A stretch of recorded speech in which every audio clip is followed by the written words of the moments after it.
tinuod gid ng ginaingon sa Biblia nga pag-abot na sa panahon bisag mag-asawa pa kuyog mong susa ka panimalay apan ang usa kuhaon sa Ginoo apan ang usa ibilin. Mga pasumbingay day kana mga kaigsuonan. Mao kana ang kinatawag nga ang sa rapture, mao kana di mga kaigsuonan. Usahay mainto lang ta sa mga leader nga halahulat-hulat tag kanusa ang rapture. Wa day ta masayod nga kana day nga mga butang, mga lawom kana nga mga dapat natong tukion nining kalibutan na. O kana nga hantod na lang nga kamo nga nagsige pamughulat dinha og rapture, ikaw nga namati karon nga ang imong paminaw insakto ka. Kami mga tao mga kaigsuonan nga halapatay pang hulat-hulat ug kano sa maabot ang Ginoo sa langit. Tan-aw langit kay maabot ang Ginoo. Mga kaigsuonan, kita god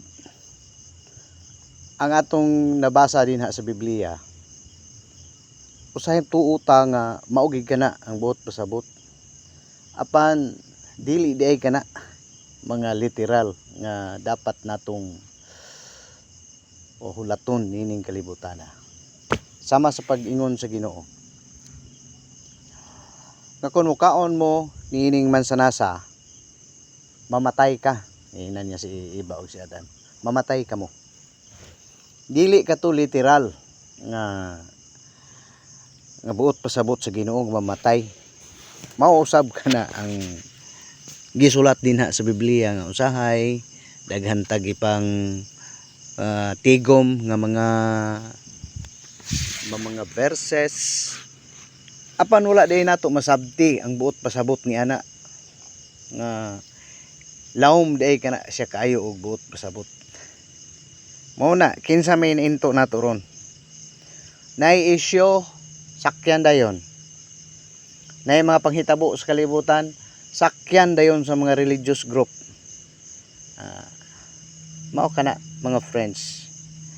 Unya paminaw nila sa ilahang kaugalingon sakto na gid sila ilahang mahibaw-an. Malawom ang mga dapat natong sabton nining kalibutan. Usa lang ang masulti nako ninyo. Kamong mga kaila nako. Way labot ning dili nako kaila gid mo tuo. Nga ang paghimo ra gayud sa mga butang na for the good sa atong sarili, maayo sa mata sa Ginoo ug maayo sa mata sa tao. Maura kana. Wala na tay dapat pang ikahadlok ug unsay mga panghitabo ning kalibutan na. Kay kining mga ginapangsulat sa Biblia usahay mao bitaw si Hesus. Pag-abot ni Hesus wala siya tuhui sa tanan o kadaghanan nga mga tao. Bisan pa sa mga miracles nga iyang ipakita. Nganong tuuhan man siya kay dili man to mao ang ilahang gituhuan nga maong Misaya nga moabot. Tungod kay ang ihang basihan sa Biblia dili man gito mao. Pero nganong si Jesus mao magito siya tinuod si Jesus. Amo na mga kaigsuonan. Nga usahay kita kabalo ko nga dili gid mo mutuon ako. Ug ako mang palawman kining akong mensahe dili mo mutuo. Kay pamati ninyo mas bright mo na ako. Among mga religious group mo nakatuon og Biblia. Mao na. Pero ang tinuod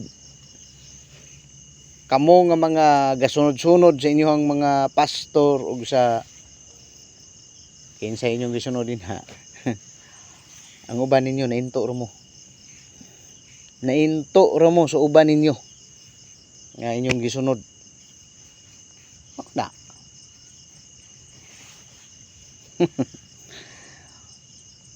Mao na siya mga friend. Dili lang ako tason kay ang akong topic ron mura og dili magud nako direct nga masulti kaninyo ang buot nako ipasabot.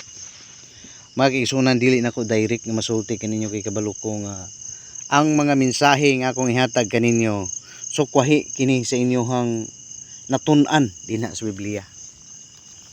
Mao nga himuon na lang nako ang akong mga mensahe mga pasumbingay dinha ninyo. Kay dili man ko sigyapon ninyo tuon. Maayong gabi kanatong tanan.